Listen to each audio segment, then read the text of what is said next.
Good morning madam. Good morning. కూర్చోండి. చెప్పండి అమ్మా, మీ ప్రాబ్లం ఏంటి? నువ్వు చెప్పు. నువ్వే చెప్పాలి. నువ్వు చెప్పు. చెప్పు, ఏదో ఏదో ఒక్కటి చెప్పు. నువ్వే కదా చెప్పాల్సింది. హాస్పిటల్కి తేవటమే నా వంతు. చెప్పాల్సిందంతా నువ్వే కదా. ఇంటికాడ చెప్తున్నా కదా, ఏడు చెప్పు. నువ్వే చెప్పు. ఆగండి అమ్మా, ఆగండి. ఇది మీ ఇల్లు కాదమ్మా, హాస్పిటల్. ఎవరో ఒకళ్ళు చెప్పండి అమ్మా, ఏంటో ప్రాబ్లము. స్నానం చేయడు మేడం, 3 రోజులకు ఒకసారి చేస్తాడు. మురికిగా ఉంటాడు, వాష్రూమ్ నీట్గా ఉంచుడు. 12 గంటలు వాష్రూమ్ లో నువ్వే ఉంటావు. పొద్దున్న పూజ అంటావు, స్నానం అంటావు. ఇదేం కర్మరా దేవుడా.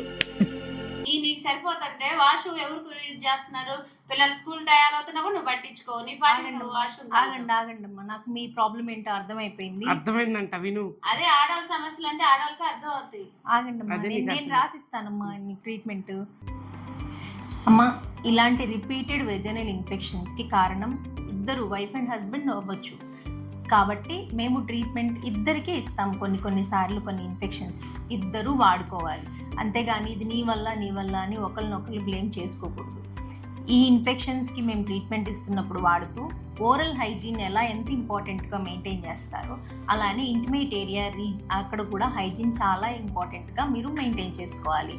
దానికోసం మేము ఏమైనా అవసరమైతే రాసిస్తాం, అప్పుడు వాడాలి. తప్పనించి పుట్టప్పుడు ఏది పెడితే అది లోషన్స్ వాడటము, డియోస్ వాడటము, స్మెల్ కోసమని వేరే ఆయింట్మెంట్స్, వాషెస్ మీ ఇష్టం వచ్చినట్టు వాడకూడదు. దీంతో పాటు healthy food, healthy diet and plenty of water, అంటే ఎక్కువ మంచినీళ్ళు తాగడము, ఇలాంటివి కూడా చేయడం చాలా ఇంపార్టెంట్. ఈ జాగ్రత్తలు తీసుకుంటూ ఈ మందులు వాడుకుంటే మీ ఇన్ఫెక్షన్ తగ్గిపోతుంది.